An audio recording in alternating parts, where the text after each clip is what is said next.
Houve um período que eu fui adotado por um traficante e eu, já adolescente, fui experimentar usar. Viciei na. Aquele momento que o senhor realmente sentiu essa luz. E agora? O que é que eu vou fazer? Sejam todos bem-vindos a mais um episódio do nosso podcast Marcadas pela Promessa. Se você ainda não é inscrito no nosso canal, se inscreve, deixa teu like e um comentário. Fazendo isso, você vai ajudar a gente a alcançar mais vidas. Gente, hoje estou aqui com o pastor Clayton Collins, um homem que tem uma história de vida impactante. Eu tenho certeza que muitas vidas vão ser edificadas pelo testemunho desse homem de Deus, pastor Clayton Collins. Seja muito bem-vindo ao nosso podcast Marcadas pela Promessa. Primeiro, eu quero parabenizá-la, Amém. né, pastora Evânia. A senhora tem feito assim um trabalho maravilhoso, o podcast que começou, Obrigada, já pastor. vem conquistando todo o estado de Pernambuco, o Brasil e o mundo, né? E marcadas pela promessa. Então, para mim é um prazer estar aqui, ter a oportunidade de falar daquilo que Deus, né, fez na minha vida juntamente com a senhora. Amém, meu pastor. Pastor, quem ainda não conhece sua história, quem era Clayton Collins antes do ministério e da vida pública? Olha, Cleiton, como a senhora falou, é improvável na política, improvável como pastor, improvável como ser humano. Fui deixado, né, eu estava vindo para cá, para o podcast, com o pastor Esteve Jacinto, e ele falando, até brincando, né? Saímos do restaurante, ele, ei, não me deixe para trás, eu sou idoso. Aí eu falei para ele assim, olha, quando eu nasci, já me deixaram para trás. Fui dado a uma família, eu tinha 1 mês de idade, mais ou menos, 1 mês de nascido, a uma família estranha, né? Um lugar diferente, porque minha mãe biológica é uma mulher de Deus, hoje é uma missionária, já está idosa, mas ela era uma mulher da vida, né? Eu tenho 7 irmãos, cada um tem um pai. Será que ela gostava de namorar? É, cada um tem um pai e uma vida muito difícil no ambiente, ela era muito jovem, então foi deixando os filhos, ganhava os bebês e ia deixando, eu fui um desses.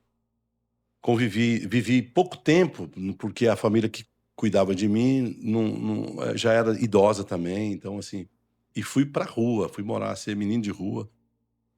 Com 10 anos eu já estava na rua, morando na rua, dormindo em rodoviária, né, dormia nas praças, porque eu tinha Meu medo de dormir em Deus. qualquer lugar. E realmente é uma vida bem sofrida, né? Eu não entendia, às vezes eu sentava no meio-fio e falava assim: "Deus, para que eu vim existir, né? O que esse povo me fez e me botou nesse mundo? Eu vim para que esse mundo?" Mas tudo é com um propósito, tudo é com uma missão. Eu entendo que Deus não me trouxe a esse mundo só para ser filho da dona Nazilde ou passar por uma experiência dessa, não. Deus nos trouxe a esse mundo porque tem algo com a missão da minha vida aqui, né? Que é passageiro, que também a É. gente não tem muita. Eu estava falando com o pessoal do projeto, os cantores do projeto, que o nosso alvo é aqui, é o fim. Então, a gente tem o começo, que às vezes vem passando por dificuldades. Na trajetória, você tem, às vezes, as quedas, ou levanta, ou as lutas, ou as portas fechadas, ou tantas coisas, mas o importante também nessa trajetória não é nem a trajetória, é o final dela. Então, a visão é essa. Eu tento passar para todo mundo que a visão é o final dela. Então, cresci na rua, mas Deus sempre me sustentando ali, sempre me protegendo como pai. Eu estava dizendo como é difícil a pessoa viver sem a presença da figura paterna, né? Eu não sei quem teve, talvez nem todo mundo tenha essa experiência, mas eu tive. Isso é muito doloroso, isso é traumatizante. Mas aí quando o Espírito Santo de Deus chega, Jesus chega, te tira todas essas coisas, mas ainda fica a reflexão. Lá no fundo fica as marcas, né, para refletir. E minha vida foi essa, sair de todo esse processo, cresci. Eu vou falar por etapa, aí depois a senhora vai até para me Não, ajudar, porque é tranquilo. muito grande, né, não vai dar tempo, senão o pessoal vai ficar em casa. Mas é interessante, para você entender que Deus nos trouxe com um propósito, Deus te trouxe a esse mundo para um propósito e uma missão. O que está acontecendo hoje aqui, nesse podcast? Eu estou ajudando a pastora Evânia na missão dela e ela está me ajudando na minha missão. É. Todos nós temos como fala, esse processo de um ajudar na missão do outro, mas que todos têm uma missão, tem. A uns ele deu talentos menos, a outra ele deu mais obrigações, mais talentos, enfim, o importante é não enterrar o talento, né? Então, cresci na rua, fui adotado por um traficante no Mato Grosso, e naquela época eu gostava muito de rádio. Ouvir rádio, locução, aquela coisa toda. Eu era vidrado em rádio. Rádio e televisão. Quando eu via um repórter assim, fazendo uma reportagem, um acidente, alguma coisa, eu já ia para trás das câmeras e ficava passando, né? Para depois falar assim: "Ó, hoje eu vou sair na televisão". E rádio é a mesma coisa, sempre gostei muito de rádio. E, por fim, houve um período que eu fui adotado por um traficante e eu ficava olhando aquele povo, eu era bem adolescente. Chegavam jovens e tal, e eles ficavam ali, tinha um pó branco, eles ficavam usando, eu não sabia nem o que era. "O que esse povo está fazendo isso aí? Por que eles cheiram essas coisas e tal?" E eu, já adolescente, fui experimentar usar droga, viciei na droga, na cocaína, e aí fui trabalhar também para sustentar o vício, né. Era diferente, a dinâmica da cocaína é bem diferente com a dinâmica da do crack, né. O crack, ele é altamente destruidor e devastador de sem volta, é um caminho, só Jesus dá essa volta, pode ajudar. E outras drogas, tem gente que fuma maconha a vida inteira, né. Você vai descobrir que ele é maconheiro depois, não sei da onde, eu digo, mas todas elas são drogas e nenhuma presta.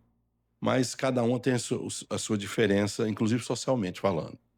A cocaína tem médico, infelizmente, eu vou dizer aqui uma verdade, tem médico que usa cocaína para fazer cirurgia. Meu Deus do céu. É, eu conheci vários médicos viciados na cocaína que ele não fazia uma cirurgia se não fosse usando a cocaína.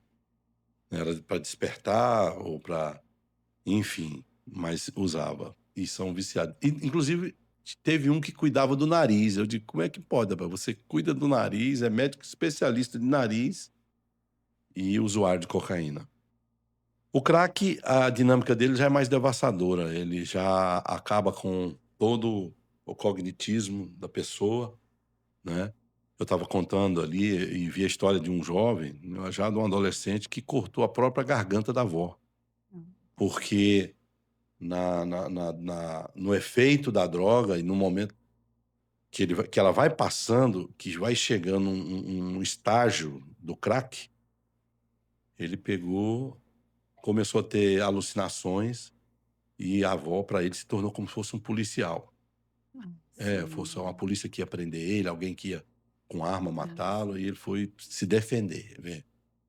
Então é assim, dinâmicas diferentes dessas coisas de droga. E eu cresci nesse meio, mas ao mesmo tempo um menino que gostava de cantar, gostava de falar, que gostava de locução, e comecei a trabalhar, a aprender a lidar com rádio, né.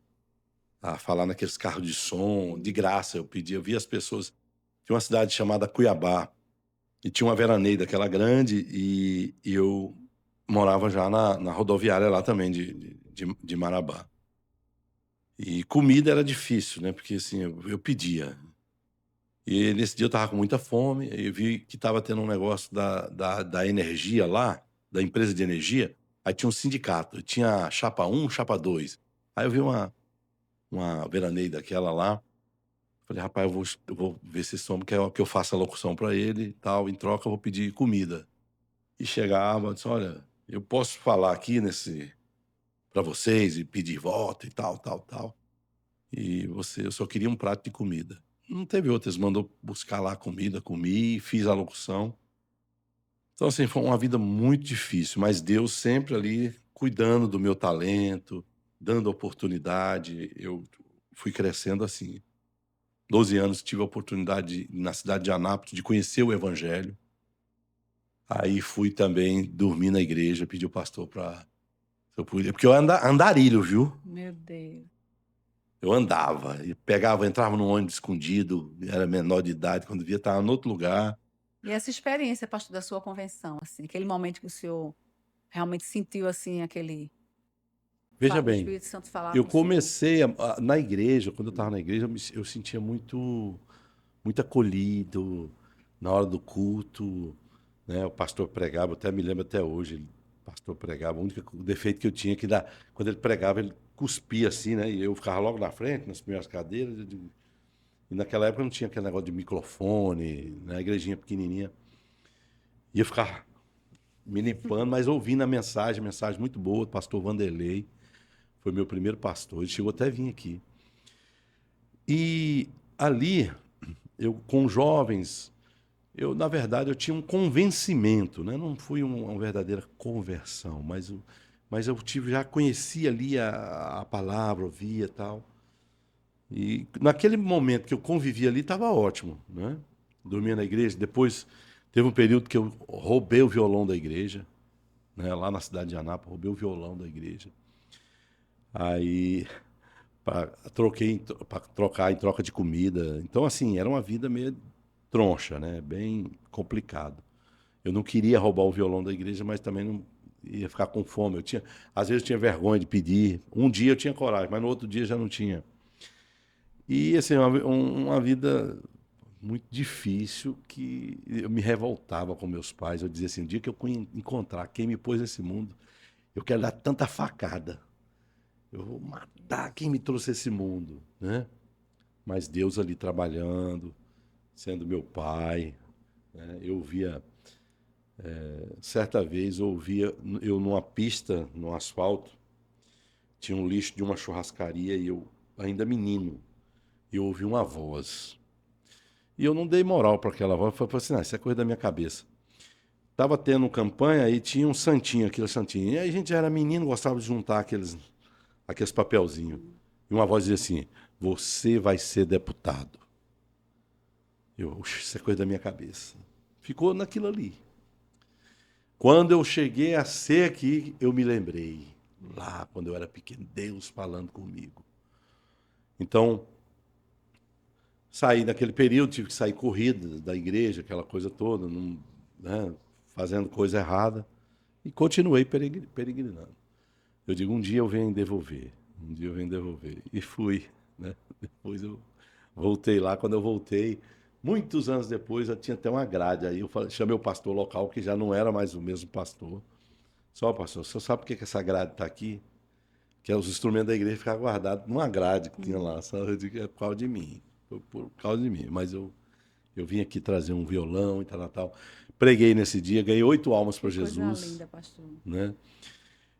Enfim, vim nessa trajetória de rádio, televisão, e comecei a trabalhar no rádio. Virei um dos maiores locutores do Brasil. E naquela época, ser locutor de FM era como se fosse jogador de futebol dos melhores times. Então, se você tivesse um time bom, uma voz boa, uma boa impostação, né? E não fosse brega, né? Porque hoje o brega funciona. Mas naquela época não podia, você tinha que ter uma voz bem chique mesmo, né? Aqui mesmo em Pernambuco, eu não podia ter sotaque pernambucano. Só você não pode ter sotaque nordestino. Eu digo, oxente, né? Tem que. Puxa mais por quê? Para ser um bom radialista. Paulista. Você tem que ser mais paulista. Oi, aqui a hora certa, São Paulo, cidade. Eu digo, hoje não, hoje somos livres, É. pode falar vice, Né? né? E é o sotaque nordestino, um sotaque tão gostoso, né? Eu digo que eu só tenho uma tristeza, pastor Evana, assim, uma frustração de não ter nascido em Pernambuco. Só. Meu grande desejo é se eu pudesse ter nascido aqui, porque Pernambuco foi que me adotou, me amou, me abraçou, né? E graças a Deus minha família é pernambucana, meus filhos, meu neto, né? O senhor nasceu Tudo. aonde, pastor? Eu nasci em Goiás, Goiânia, mas não conheço. Lá não sei se eu falar assim, fala o nome de 2 ruas, sabe andar? Não, não sei. Convivi o maior tempo da minha vida aqui em Pernambuco, né? Hoje eu estou casado há 33 anos com a missionária Michele, Que lindo, né? aquela mulher maravilhosa, né? Mulher de Deus. E Deus me deu esse presente, né? Conviver com aquela, de ter. O senhor conheceu ela como é? Quer contar um testemunho Eu como o senhor conheci. conheceu ela? Engraçado que nós fomos numa igreja esses dias, como eu cuido de igreja, tem 27 anos que eu pastorei uma igreja. O pessoal fala, não, mas como é que você faz? Casa de recuperação, Assembleia Legislativa, igreja, né? Rádio. Então, mas eu não tiro essa minha responsabilidade porque ela me ajuda Claro. a me comprometer ainda mais comigo mesmo e com o Deus que eu sirvo. Então, ela me obriga a ler mais a palavra, a orar mais, a ter mais comprometimento, a vigiar mais, porque um pastor tem que vigiar muito. Você vê, eu estou num ambiente, às vezes, muito tóxico, mas, ao mesmo tempo, é um ambiente. Hoje nós temos nossas faculdades, que é um ambiente também tóxico demais. Se não vigiar, nossos filhos vão todos ser disciplinados e desconstruído a versão familiar que é a real e verdadeira.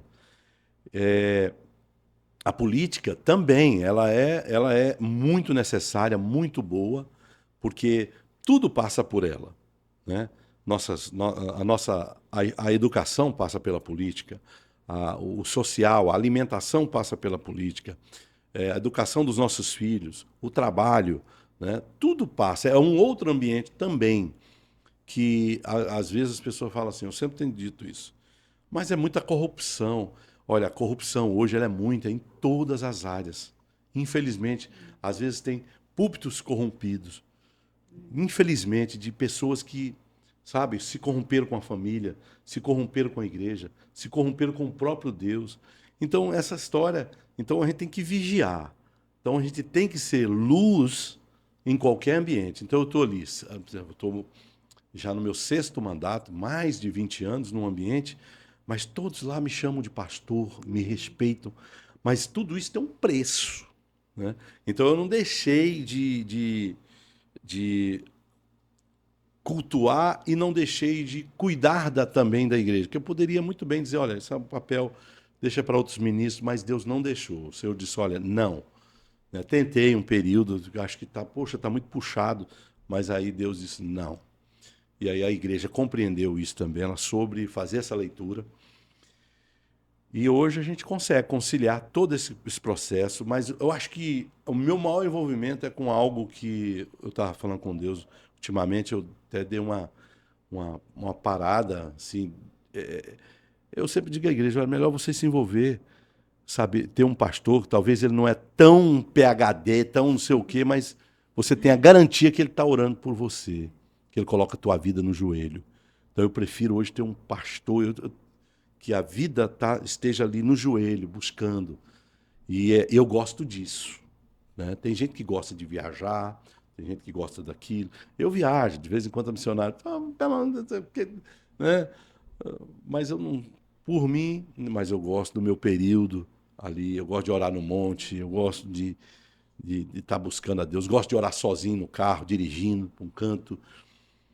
Então, com todo esse processo. E aí fui com a missionária Michele, numa igreja chamada Igreja Rio, né? Foi 10 anos da Igreja Rio, no antigo Cavalo Dourado, né? Aí, depois do Cavalo Dourado, se transformou no Forró Chique. E foi lá que eu conheci a missionária, linda como toda, né? Neste dia, foi lá no Forró Chique, lá no Cavalo Dourado, hoje, eu até falei lá pro pastor de lá, falei aqui superabundou o pecado, aqui abundou o pecado, superabundou agora a graça de Deus, né?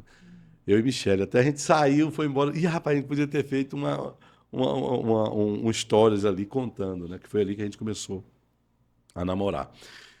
Eu vi uma garotinha assim, uma jovem, e de óculos, né? Fundo de garrafa. Aí eu fiquei, sentei na mesa, o tio dela, eu trabalhava na Rádio Cidade, trouxe o tio dela para cuidar de umas bandas, um negócio todinho, e eles também. Eles tinham um bar e restaurante lá em Candeias. E de repente eu cheguei e falei assim, menina, tira esse óculos aí, deixa eu dar uma olhada em você. Ela tirou o óculos. Se Meu apaixonou. Deus. Meu, como você é linda.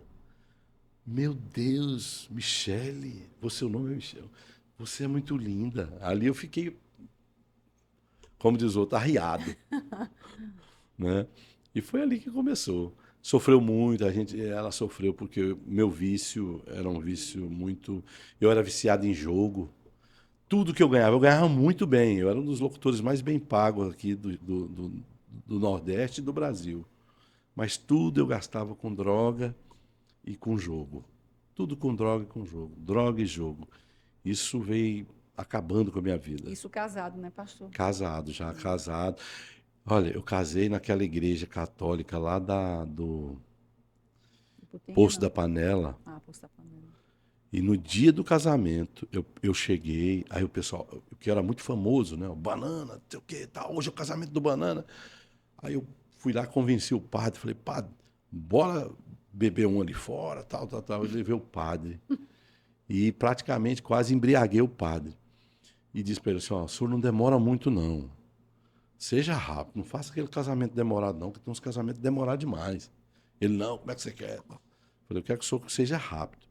E eu casei com os bolsos cheios de cocaína no meu Meu paletó. Senhor. Aí na hora eu dava uma olhada assim, eu ainda tinha, como eu não tinha voltado para a igreja, não tinha conhecimento, eu ficava, olhava para os santos na parede e dizia assim, meu Deus do céu, será que eu estou pecando? Os santos De estão tudo. vendo a cocaína aqui no meu bolso. Era uma prisão, pastora. Meu Era uma Deus. prisão terrível que só Jesus pôde libertar, né?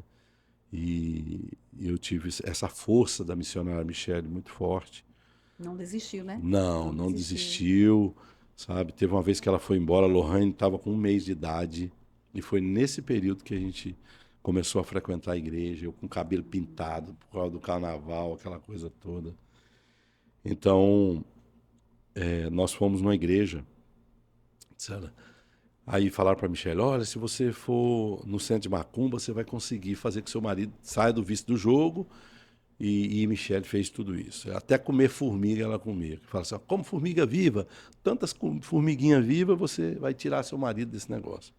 Meu E era uma Senhor. luta, é. Aí nós fomos, aí disse, ó, vai ter um testemunho de um pastor ali na igreja congregacional, vamos lá, tal. Falei, vamos. Aí fui. Aí na primeira noite, a Michelle foi lá na frente, né? A gente, porque todo mundo, quase todo mundo tá aceita nessa hora, porque realmente a gente foi muito, como se diz, comovido com aquela testemunha, né, tal. A palavra é muito forte. Aí Michel cai, né? A hora que ele foi orar, aí cai. Né? Tinha um pessoal que caía endemoniado ali e tal. Aí Michel caiu. Aí eu já disse, eu não vou voltar lá mais, porque eu volto, você cai, você cai. Aí vamos no segundo dia. Não, mas vamos mesmo assim, fomos. Aí nesse dia eu aceitei, de verdade. E ela também. E dali para frente, até Que hoje, lindo. nossa vida ficou sempre no altar, Coisa linda. sabe? Nunca mais a gente teve nenhuma. Falar assim, não, eu tive uma queda, não, eu tive não sei o quê, não, eu tive. Não, não, não, olha, não. Nunca mais, Glória a nunca Deus. mais. Fazem, fazem esse tempo todo, já vai fazer 33 anos, e nunca mais a gente teve uma queda. E eu pensava assim, eu estava muito feliz, pastor Wode, porque assim, o evangelho entrou fervendo mesmo, ardendo, entrou com aquele poder, eu digo, meu Jesus, que coisa boa. A ponto de até de fazer coisa errada. O que coisa errada? Eu comecei a indagar meus amigos que eu levei para droga, eu digo, agora eu tenho que trazer eles de volta, como é que eu vou fazer? E eu estava ali e comecei até a maltratar uns, porque eu também fiquei assim, né? Muito religioso. Muito religioso, aquele impacto, Hum. os amigos, mas banana, sangue de Jesus tem poder, sangue da Satanás. Aí fui ficando, tanto eu quanto Michele. Fanático um pouco, né? A Michelle chegou uma época que ela olhava até pro sinal. Se esse sinal demônio sai dele. Eu digo, minha filha, vamos embora. Mas a gente fez tudo, É. foi arrancar santo de casa, aquele negócio todo. Enfim. E eu fiz uma pergunta para a Michelle. Eu estava muito feliz. A gente morava numa casa e tinha uma árvore no meio da rua. Aí eu falei para ela assim, falei, Michelle, a gente sofreu tanto e pode vir coisas por aí, mas você topa a gente ficar com Jesus no que der e vier, se ainda que a gente tenha que morar debaixo daquela árvore ali. Ela falou, eu topo. Nós nunca vamos deixar nosso Jesus. E aí foi um período de muita luta, perdas e de coisas que teve que sair realmente da nossa vida. E de cara já fui atrás, eu quero ganhar a vida, eu quero ganhar a alma, Amém. aquela sede, fui para uma favela, sovaco da cobra. Eu digo, eu quero ganhar vidas, eu quero levar. Eu pegava o carro emprestado do pastor e levava uma veraneio cheia de gente para a igreja. No domingo eu chegava, eu esperava os bêbados tomar banho. e falava, vamos, vamos, vamos. E levava para a igreja, né? E eu sei que foi assim uma coisa que ardeu muito e arde até hoje. Eu tenho um ardor pelo evangelho muito grande, que eu não consigo ser alguma coisa fora disso, Amém. né? Tem gente que consegue muito, mas eu nesse lado eu sou meio desequilibrado. Eu sou ainda como se arde muito. Que lindo, pastor. Ô, pastor, e foi nesse momento aí que nasceu o desejo de trabalhar na recuperação de dependente químico e restaurar famílias? Veja só, nós começamos um trabalho. Não tinha muito dinheiro para pagar aluguel, aquela coisa toda, e eu morava com meu sogro, mas aí teve uma relação meio que fomos separando. Meu sogro disse que com a nossa presença ali, ele não tinha mais a presença, não sentia mais a presença da Maria e não sei o quê. Foi um negócio meio complicado. A gente morava no quintal dele, num quartinho. Eu digo, olha, a gente tem que sair. E a gente fomos para uma favela e ali moramos ali e Jesus, ficamos um certo tempo na igreja, eu ainda fumava. Eu digo, meu Deus, não tem lógica um negócio desse. Em nome de Jesus, como é que eu pode? Eu sendo dominado por um processo desse tamanho, e Jesus foi tirando de mim essa questão do cigarro, da cocaína. Eu tinha tido uma overdose bem pouco tempo antes de aceitar Jesus, então eu andava com a cocaína, mas eu não usava. Mas o vício era tão grande que ela tinha que estar perto de mim. Vê. Meu Pelo Senhor. menos para me olhar assim, tal, pôr um pouco na língua tal. Mas eu não podia mais usar ali, porque eu já estava tomando remédio de pressão e de tudo. Depois que eu tive eu já tive. Isso eu vou contar aqui, eu já tive overdose, praticamente morto, tudo. E a gente começou lá na nossa casa esse trabalho. Chegou 20 jovens a morar na nossa casa, 20 ex-usuários. Meu Usuários. Às vezes o caba saía do presídio com aquela tornozeleira e ia lá para casa. E eu não sabia nem o que era aquilo. Aí eu falava assim: o que é isso aí no pé de vocês? Não, isso aqui é peso para equilibrar, para a gente fazer exercício. Eu pensava que era. Depois eu fui ver que era tornozeleira, né? E começamos um trabalho. A Michele grávida. E eu lembro estava contando até isso hoje. Um jovem pegou uma faca, Michele grávida disse: hoje eu mato ela, né? Então, assim, misericórdia. 20 moravam na nossa casa. Nós começamos a colher, comecei a trabalhar com um dependente químico e foi por causa dessa visão, né? E hoje nós temos essa paixão, esse amor em tirar alguém das drogas, agora mesmo, daqui a pouco, tem duas meninas querendo sair do vício das drogas para a gente tentar fazer o acolhimento delas. E foi ali que começou. Em casa, sem recurso. As pessoas levavam lá meio quilo de arroz, aquela época que vendia o galeto, que cortava É, a metade de um galeto e pesava ali meio quilo de galeto tal, e levava numa batalha. Minha oração era o seguinte: qual era o medo que eu tinha? Eu disse: olha, eu sou da vida, do improvável, da bagaceira, tudo. Jesus me trouxe, não tem pai, mãe, não tem ninguém. Hoje eu só tenho Michele. E Michele, que veio de uma família equilibrada, estruturada, né, de uma pastor? família estruturada, né, de empresários, daquele povo tudo organizado, de educada, né? Mesmo na religião dela ali, ela tinha aquela coisa, todo ano ia com os avós para o Morro da Conceição, aquela coisa, todo, né? Aí eu digo, eu não deixo Jesus, mas será que Michele vai suportar, né? Será que ela vai aguentar? E a gente já estava na prova e começamos uma igreja dentro da favela, fazer uma barraca, 4 lonas, e começamos a trabalhar com 120 crianças. A gente fazia a estratégia do cachorro quente, a maioria ia para comer o cachorro quente, mas a gente só dá o cachorro quente depois do culto. E eu ficava naquele medo, né?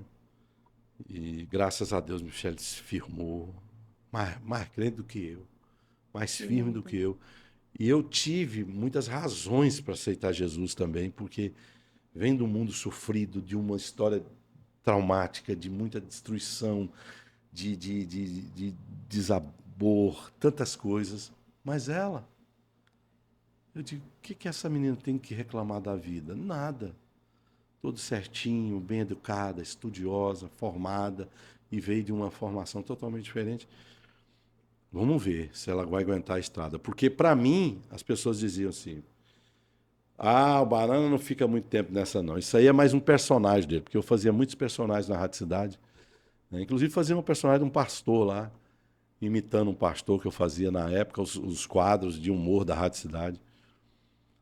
E agora? Né? A Ivete Sangalo, que era muito minha amiga, ela disse, quando chegava no Recife Folia, é verdade que o Banana se converteu?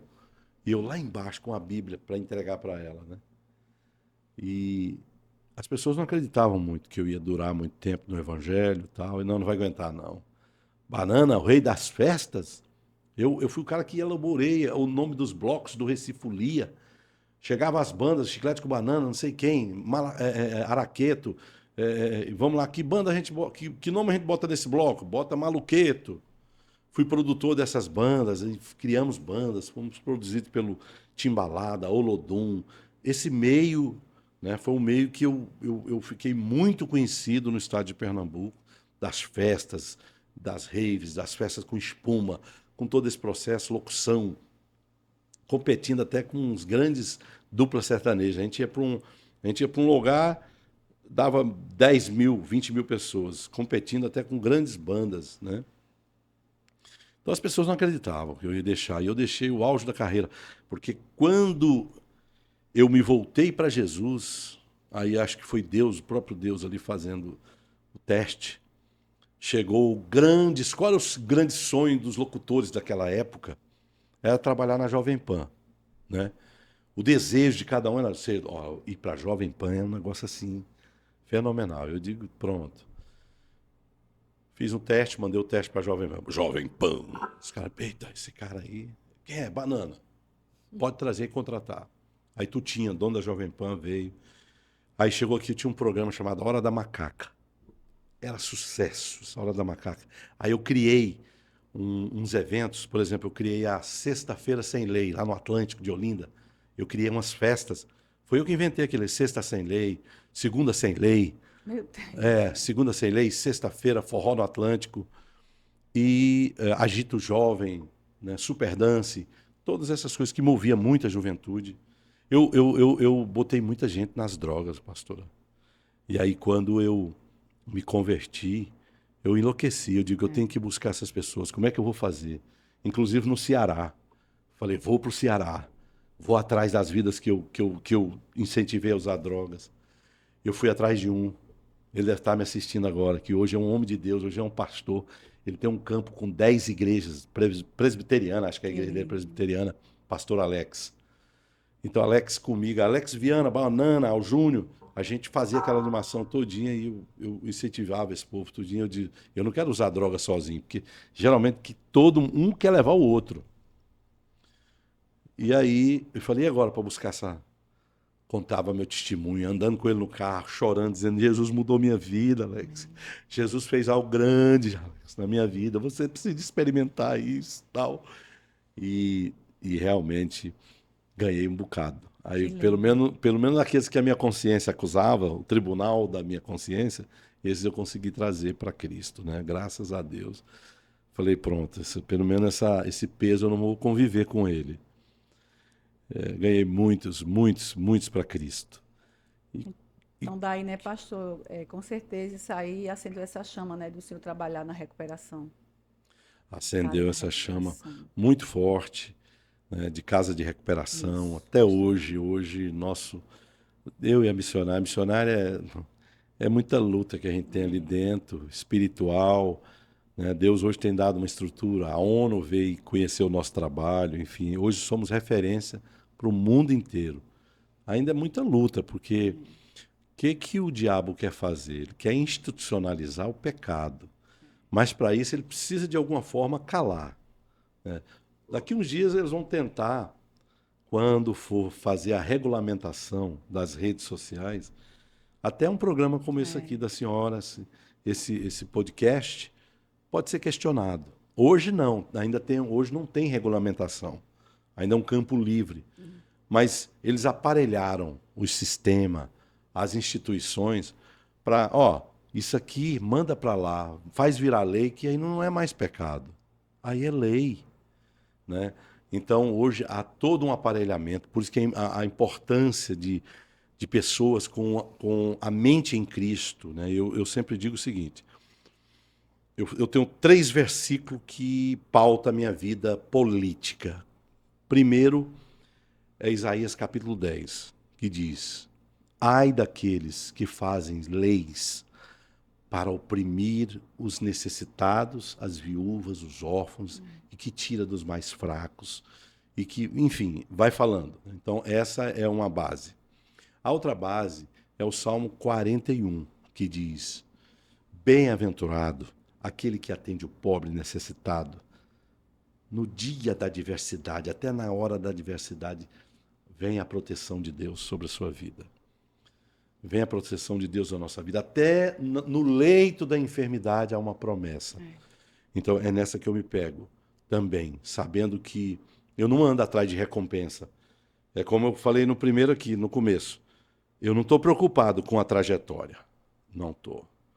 Na trajetória eu sei que vai ter choro, eu sei que eu vou sorrir, eu sei que eu vou me decepcionar, eu sei que eu vou ter fraqueza, mas eu sei que eu vou ter esses momentos felizes. Choro dura a noite, a alegria vem pela manhã e a trajetória, e vou levando, vou indo. Mas o alvo é o fim. Né? Então, eu preciso estar pautado nesse processo. E, por fim, que esse é o que me segura como um ser comum e saber que isso aqui não existe, vai passar, daqui a pouco eu saio dos estúdios e amanhã virá e esse dia de hoje já não existe mais. Foi. É efêmero no sentido de existência. É bom para recordação, como Deus deixou a palavra de Deus, a Bíblia, para nós, para o conhecimento, para tudo isso, mas vai passar. Como nós estamos também falando de algo que é eterno, aí vai ficando, que a palavra de Deus ela permanece para sempre. Então, eu tenho aquele versículo: aquele que está em pé, cuide-se para não cair. No meu primeiro mandato, eu fui até Belo Horizonte, tinha um pastor amigo meu, eu fui lá fazer uma visita a ele. Ele me ajudou muito no desafio jovem. E ele disse: olha, eu vou te dar um versículo para você guardar para o resto da sua vida. Eu já conheci o versículo, mas guardado para o resto da vida, eu botei para ser o preferencial. Aquele que está em pé, cuide-se para não cair. Cuide-se para que não caia. Então, nunca deixe essa ficha da soberba cair. Nunca deixe o poder tomar, sabe, a posição da sua vida como algo de grande conquista. Não existe grandes conquistas. A maior conquista é você ter um relacionamento com Deus firme, Aleluia. fiel, sabe? E sem ser religioso. A religião é importante para o conceito de limites, porque nós precisamos ter limites. Mas o meu relacionamento com Deus não pode ter limite. Ele é meu Pai. Se Ele quiser me curar, Ele cura. Ele é meu Pai. Se Ele quiser me levar, Ele me leva. Mas se Ele quiser me sarar, Ele sara. A soberania está sobre o Pai, a autorização está sobre Ele. Então, assim, eu vivo nesse norte. Eu digo para meus filhos: olha, eu não vim a essa terra para deixar um legado olha, deixou um grande legado. Os filhos todos estruturados, com seus próprios apartamentos, com as suas casas próprias, seus carros. Não. Eu disse para meus filhos: ó, eu ganho bem. Deus abriu uma porta para pagar os estudos de vocês. Estude bastante, inclusive a Bíblia. Mas o legado que eu quero deixar para vocês é que existe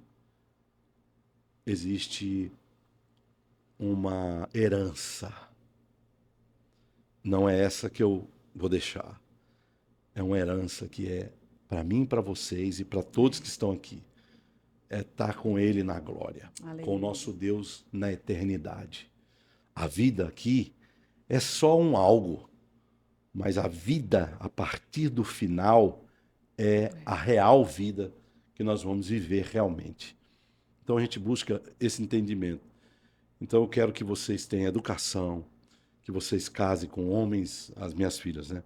Homens de Deus. Não procure saber se é empresário, que Deus mande homens que respeitem vocês e que temem ao Senhor e que amem vocês e que amem a Deus. A mesma coisa eu falo para o Aleph. Aleph, case com uma mulher de Deus, com alguém que vai enxergar seu ministério, com alguém que vai entender o porquê que você veio a essa terra, meu filho. Você não veio para ser o Aleph, você veio nessa terra para cumprir sua missão. Eu estou aqui para te ajudar na sua missão. E quando você puder ajudar na minha, me ajude, nós vamos juntos nesta caminhada. Então, é esse firmamento, porque o poder, ele é muito perigoso, né? Tem gente que, olha, eu queria ter o poder pelo poder. E isso não serve para nada. O poder só faz destruir. Mas o poder para você poder fazer por alguém, que é isso que Deus quer. E é nisso que Deus está falando, meu filho, quando você fizer para alguém, você vai sentir um gozo tão maravilhoso. Você gosta de ser feliz? Você gosta de ter sentimento de prazer? Faça isso. Faça o bem. Você vai ter momento de prazer, momento de alegria, de felicidade. Não tem coisa melhor, meu filho. É melhor dar do que receber. E é nesse caminho que a gente trilha. Ô, pastor, esses anos todos, né, que você tinha esse desafio, para manter esse trabalho ao longo dos anos, né? Qual foi o maior desafio que o senhor lembra assim, que o senhor passou nesse trabalho no Saravida, que o senhor chegou, pensou assim, meu Deus, e agora? O que é que eu vou fazer? Tem algum testemunho impactante que o senhor queira compartilhar? Porque é desafio nesses anos todos. Um deles foi a gente não conseguia manter uma luta ao ponto da gente fazer uma oração e dizer, Senhor, a gente não tem o que dar de comer para esses meninos. Eu mando eles ir para casa. A gente orava num campinho lá, que chegava a misturar lágrima com terra, virava barro, saía com o rosto cheio de barro. E a gente ter que dar para eles acerola. E houve um momento que eu pedia. Eu entrei na política por causa depois eu vou contar para a senhora aqui que foi que mais Deus usou para me motivar. E eu ia na Ceasa, eu ia em alguns armazéns. Teve um armazém que o homem falou assim, olha, eu tenho comida aqui vencida. Você aceita? Mas ninguém pode saber que foi eu que doei, porque senão isso vai dar problema. Se alguém adoecer, tal.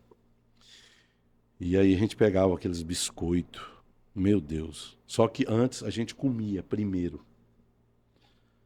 Até porque naquela época o provento da gente vinha dali. Se a gente ganhasse 10 quilos de tomate, a gente dividia. Tinha mais uns 2 pastores, mais 2 famílias que viviam junto com a gente, que eram obreiros. Então a gente dividia entre a família dos obreiros e também para os alunos. E uma experiência que eu tive, assim, muito forte, foi que eu cheguei no Ceasa com um pastor e vi um caminhão cheio de cebola, outro cheio de repolho, cheio de batatinha, ovos, meu Deus. Aí eu olhava aquilo ali e dizia assim, Senhor, isso tudo aqui é teu. Se não for o Senhor na terra, Senhor, se não for a sua chuva, meu Pai. Minhas orações eram mais ou menos assim, pastor Ivânia. Isso tudo te pertence, Senhor. Essas batatas, esses inhames. O homem às vezes pensa que é ele, mas não é não. É o Senhor, é o Deus. Quando nós colocamos a semente na terra, que aguamos, o Todo-Poderoso, ele faz aquilo brotar. Então, eu cheguei e olhei um lugar assim, cheio de ovos. Aí cheguei e falei para o pastor, para o dono, Senhor, nós estamos aí com uns jovens na casa de recuperação, o senhor podia doar uns ovos? E aí, pastor, ele foi lá dentro, pegou uma como é que é o nome? Aquela bandeja. Bandeja. E veio com uns 4, 5 ovos quebrados. Ai, sim. Aí eu peguei aqueles ovos, saí dali e falei assim, Senhor, eu não aceito isso. E naquela hora me veio uma raiva daquele homem. Eu digo, meu Deus, como que pode, Senhor? Esse lá. Aí o pastor que estava comigo, e eu aprendendo, né? Ali, o aprendiz de obreiro. Aí o pastor que estava comigo chegou lá. Olha, com aquela paciência, Jesus te ama. O Senhor te abençoe. Você é não sei o quê. E eu do lado de fora, com raiva. Porque o pastor estava. Pastor, vamos embora. O senhor ainda vai abençoar um homem desse, você é um avarento. Vamos, chamando, vamos embora. Aí o pastor chegou e falou assim: calma, meu irmão. A gente planta uma semente aqui para colher outra aqui. Quando ele acabou de falar isso, pastor, uma outra irmã de um outro box disse: ei, vocês são da casa de recuperação? Vem aqui. Meu Deus. Chegamos lá. Essa mulher deu tanto ovo pra gente que a gente não tinha nem como colocar no carro aquela tanto ovo. Aí ele falou: eu não te falei. Eu amei. Que aí, então era nessa luta. Teve uma vez que tinha um quitute de 3 anos vencido. Meu Deus. Aí eu digo: abra um, vamos comer esse. Se não fizer mal. E a gente fazia oração. Teve uma vez que tinha um biscoito que a gente ia comer, pastora. Ele era de chocolate. Ele estava tão vencido que ele estava branco. Só o, Meu Deus. só o negócio branco. Tanto tempo que ele já estava vencido. Mas Deus sempre nos ajudou nesse processo. Depois nós falamos, vamos embora. Aí, missionária Michele, que o tempo do Sara Vida é menor do que o do ministério das casas de recuperação. Aí a missionária disse: olha, eu vou criar o Sara Vida. Eu digo: o que é isso? Então eu era contra, eu não aprovava. Eu fui contra o Sara Vida. Eu dizia: não pode, Michel. Não, nós temos que ter uma sede, um local. Vamos fazer triagem com profissionais, com assistente social. Vamos chamar. Tem gente nas igrejas que não vai nos ajudar. Mas a gente precisa de uma equipe multidisciplinar. Eu digo: não precisa não. Lá na igreja, o pastor, a gente ora e já manda para a casa de recuperação.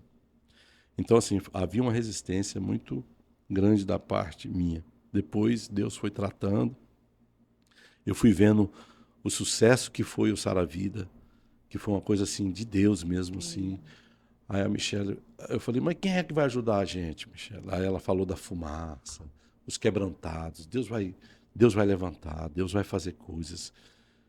Pode deixar. Então, assim, teve muitas das vezes, assim, nas minhas fraquezas, Deus levantava a missionária para dizer: não. Às vezes foi num partido. Eu lembro que uma vez estava num partido sozinho, fiquei só no partido. Ninguém queria ficar comigo do partido, porque foi uma forma que eles acharam de tirar o mandato de mim. Eles disseram: ó, tem só uma forma do pastor perder. Ele não tendo coeficiente. Então deixa ele sozinho lá. Não tem outras pessoas, ele não tem cauda. Então ele vai perder. Aí eu falei com a Michelle, Michelle, o prazo está vencendo. Ninguém me quer em outros partidos. Ela disse: meu filho, descansa. Se Deus quiser, não vai ser partido. Amém. Não vai ser partido. E aquela palavra me levantou, né? Eu disse: poxa, então tá bom. Minha mulher falou, vamos embora. O que der e vier. Ela estando comigo, acabou-se. E aí eu saí praticamente só nesse partido. Coliguei com outro partido. E eu mesmo fiz o meu coeficiente, que dava para eleger mais 3 deputados. Olha aí. Outra vez, olha, mas te botaram agora numa chapa. Você vai ter que... Eu digo: eita, agora essa vai ser difícil.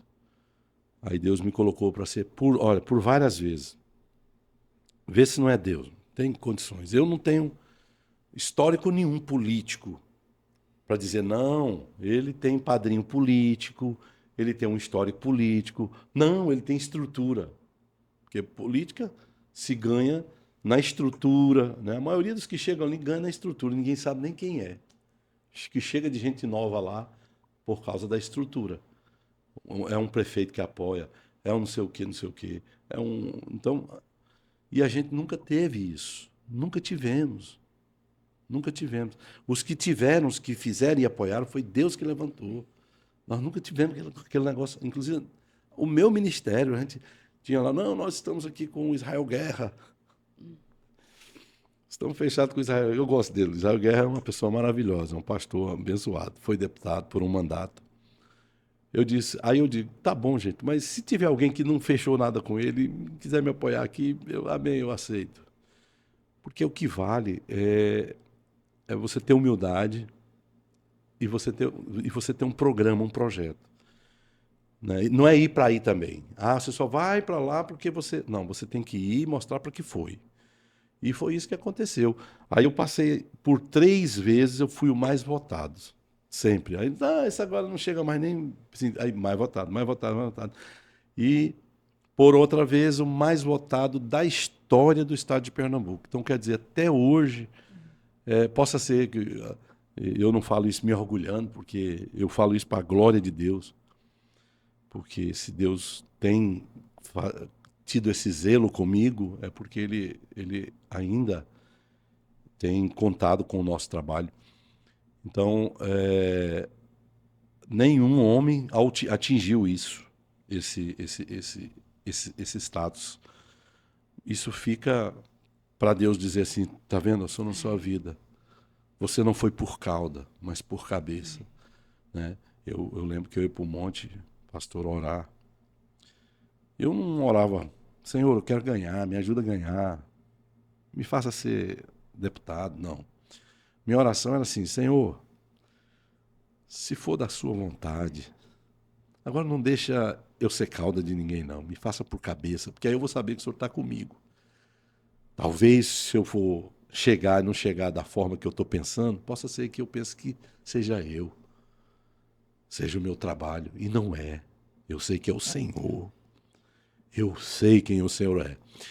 Então, assim, sempre foi assim, né? Trabalhando nesse sentido.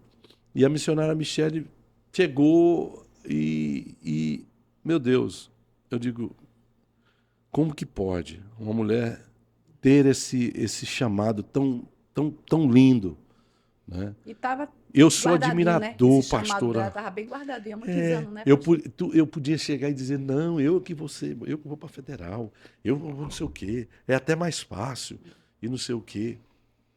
Por 3 vezes eu já podia ter sido deputado federal. Mas eu não quero fazer nada sem propósito. O Senhor diz, não, fica aqui, cuida, você tem que cuidar aqui. E eu preparei, ela sabe fazer, você não sabe. Tem coisas que ela é muito competente. A missionária chegou lá, ela fez 120 projetos de leis em 4 meses. Gente que 20 anos não fez. A vereadora do Recife, eu me orgulho porque ela fez um trabalho excepcional. Excepcional. Então, assim, eu fiquei, meu Deus, né? A gente podia parar agora, a gente poderia dizer, não, vamos, minha filha, vamos cuidar da nossa da vida, dos nossos netos, mas nós não temos escolha, missionário. Não temos escolha. Eu hoje me preocupo, eu acho que a igreja também pode contribuir muito com isso, em preparar uma geração, sabe, das nossas crianças, com pensamento no reino, mas também com pensamento na geração, na população, no povo, e chegar ali pronto, preparado para fazer bonito. Não é só chegar e vou ter um mandato, ter por ter, mostrar para que veio. Talvez Deus usou minha vida justamente por falta de um processo desse. Né? Diz, não, esse aí vamos ter que amadurecer no carbureto e bota ele para fazer. Eu não fiz feio. Eu cheguei a ser sempre o mais atuante também por causa de inúmeros requerimentos, leis, né, marco regulatório das comunidades terapêuticas, até aquela lei do elevador da criancinha, aquela lei ali é de nossa autoria. né? Que a criança não pode mais só dentro do elevador.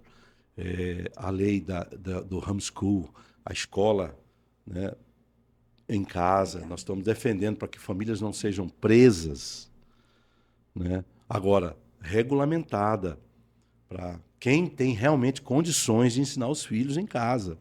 Quem tem a total condição e a responsabilidade não quer os seus filhos agora na primeira infância, quer doutrinar seus filhos, eu apoio, né? Mas desde que quem vai doutrinar seus filhos esteja preparado, que didaticamente didaticamente, né, ela possa estar preparada para fazer esse trabalho. Eita, pastor, meu pastor, de tantos anos, né, na vida pública, a gente sabe que o senhor já passou vários momentos, né? A gente sabe que as críticas vêm. Isso. E eu queria que o senhor falasse como é assim, o emocional nesse momento, onde o senhor está fazendo um trabalho, e aí se levanta os críticos, aí atinge família, atinge tudo, querendo que a pessoa realmente saia do lugar, ou então se expresse aonde às vezes a gente sabe que tem que calar. Aí O emocional, meu é pastor, onde emocional né?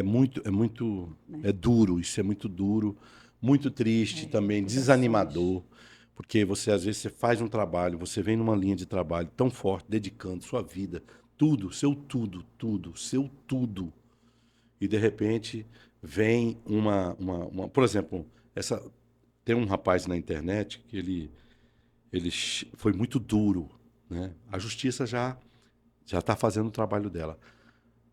Missionária Michele pegou aquela arena, parecia um lixo de cobra, jacaré, lixo da Copa do Mundo aqui, todo acabado. E mulher, quando chega num ambiente, só sabe como é que é, arruma tudo. Arrumou toda a casa. Lá tem 40 lanchonetes, pra só ter ideia. 40 lanchonetes de uma só empresa. E Missionária Michele começou a fazer daquilo ali uma casa azul. Hoje a Arena da Inclusão está conhecida mundialmente pela FIFA, né? Inclusive a FIFA agora mandou um convite convidando ela, mas ela não é mais diretora. Quem está indo é a Lohane, que hoje é a diretora, para ir para a Copa do Mundo, né? E de alguma forma eles estão esperando ela chegar bem antes lá, talvez para a implantação de algum processo. Mas o mundo já começou a imitar já a Arena da Inclusão. Missionária Michele começou a inclusão, trabalhar com as mães atípicas, um trabalho que ela já fazia no Recife, que é aquela mudança ali do centro do Recife, da Conde da Boa Vista, toda aquela acessibilidade é por via de lei da missionária Michele Collins. Então ela começou a trabalhar. As mães atípicas do estado de Pernambuco ainda falta muita assistência. Olha, estamos lutando agora para elas terem a passagem, direito à passagem, sem estar com a criança. Não tem. Ela, por exemplo, se ela for comprar um remédio, ela tem que levar a criança com ela no ônibus, senão ela não tem o passe livre. Então, essa é uma das lutas. E a maioria delas elas têm hoje as associações delas. E elas sobrevivem de venda de bordado, venda de salgado, venda de pastel, desses negócios todinho. Então o missionário fez lá uma cantina na Dorca, que é uma área que não é de quem está no jogo, não sei o quê. Que é 2, 3 mesas. Aí a pessoa bota, olha, tá na lanchonete, tá não sei o quê, né? Uma área que foi aberta para as mães atípicas a fazer ali a venda dos seus bolos, dos seus negócios. Todinho. Então dói. Às vezes a pessoa chega no momento daquele, expõe, inventa, cria, né? Ó, fulano é isso, ciclano é aquilo. Então hoje se vê muito nas redes sociais. Com o advento da IA também, que é algo muito perigoso, principalmente nesse ano de eleição, onde a gente vê o que vai ter de maldade é grande. Mas a gente tem sempre aquele discernimento. Eu me lembro que uma das minhas eleições, a primeira eleição, eu vou falar esse fato aqui para só saber que Deus é Deus e Ele trabalha. Lá em Jaboatão, eu ia ser candidato a prefeito. Meu nome apontava com 54%, 55% da pesquisa. Mas naquela época eu não tinha preparo nenhum. Hoje eu sou formado em administração pública. Hoje você pode colocar uma cidade na minha mão, que eu tenho certeza que eu não vou fazer feio. Se um dia o povo sentir de Deus, não, vamos, se não, me mande para casa, vai para lá, vai para casa agora, vai descansar, eu vou. Mas eu não estava preparado. E ali seria só um algo mesmo da política. E eu não senti de continuar. Aí desisti. Aí eles falaram, olha, o pastor Cleiton Collins se vendeu. Pegou, um dizia, pegou 2 milhões. Outros caiu no carro de som dizendo, ele pegou foi 1 milhão. Chegou gente que veio até atrás para o dízimo. Eu disse, meu filho, jamais eu fiz isso, jamais eu faria isso. Aí, pastora, beleza. Aí, só que ficou muito o bafafá, né? E tal, ele não ganha mais para nada, ele não chega mais para nada, ele se vendeu, ele vendeu a candidatura, ele não sei o quê. E aí, às vezes, uma mentira falada, ela vai rodando, parece que vira verdade. Aí você não tem, às vezes você não tem o alcance que tem para fazer a sua defesa, e às vezes Deus mandou me calar. Se cale, deixa comigo. Foi quando o Senhor dobrou a minha votação. Então, assim, a gente ou confia no Senhor ou não confia. Mas tem muita maldade. Então, você tem que ter, primeiramente, você tem que ter um equilíbrio. Se você não tiver equilíbrio, porque nós somos seres humanos, tem aquela coisa adâmica ainda que está dentro do homem, mas eu não posso aceitar isso. Eu não posso aceitar essa coisa adâmica dentro de mim, não posso. Eu tenho que me transformar, eu tenho que aguentar. Por quê, rapaz? Jesus falou, se alguém bater numa face, você vai ter que dar outra. Não, comigo é diferente. Eu sou crente, mas não mexa comigo, não. Ou é ou não é, pastora. É verdade, meu pastor. Meu pastor, se fosse para o senhor deixar uma mensagem para pessoas que lhe acompanham, a sua trajetória, da sua família, apenas pelas redes sociais e notícias, qual seria a mensagem? Porque tem pessoas que realmente, de longe, que lhe acompanham a sua trajetória só pelas redes sociais e notícias. Uma Olha, mensagem aí para quem lhe acompanha só não, nas redes sociais. a mensagem é essa. Nunca perca a esperança. Deixa arder no seu coração a vontade de se encontrar com o noivo. Aleluia. Ele vai vir. Ele virá. Ele diz, eis que cedo venho. E a mensagem que eu tenho para deixar é essa que está ardendo no meu coração. O fim de todas as coisas é melhor do que tudo. E o que você puder fazer hoje pelo fim, faça. O que você puder se transformar hoje por causa do fim, se transforme. O que você puder de pedir de perdão, de tudo. Pastor, mas que fim é esse? O fim com Cristo é o começo. O fim, pelo fim, não tem fim. Mas o fim em Cristo Jesus, porque ele diz, eu sou o começo, o meio e o fim. Então, ele é o nosso final. E é para esse momento que nós estamos nos guardando, nos preservando. E ele também está nos ajudando, nos preservando, por meio do Espírito Santo, que nos ajuda. Eu quero dizer, a cada manhã, se você consultar o Espírito Santo para qualquer coisa, ele vai te ajudar. Agora, se você resolver tomar suas decisões, suas escolhas, ele também não vai te atrapalhar. Mas é muito melhor você fazer tudo com ele. Porque tudo com ele dá certo. E sem ele, nada pode acontecer. Glória a Deus, coisa linda. Gente, eu vou aproveitar para apresentar aqui a nossa xícara aqui do Instituto Dracma do Brasil. Aponta teu QR Code aí, teu celular para o QR Code, faz a compra aí dessa xícara para abençoar. Nós estamos com o nosso Instituto Dracma do Brasil. Já estamos com 220 crianças em aldeia e aqui na nossa sede também. Estamos aqui no anexo atendendo balé, informática, assessoria jurídica, psicóloga, aula de inglês.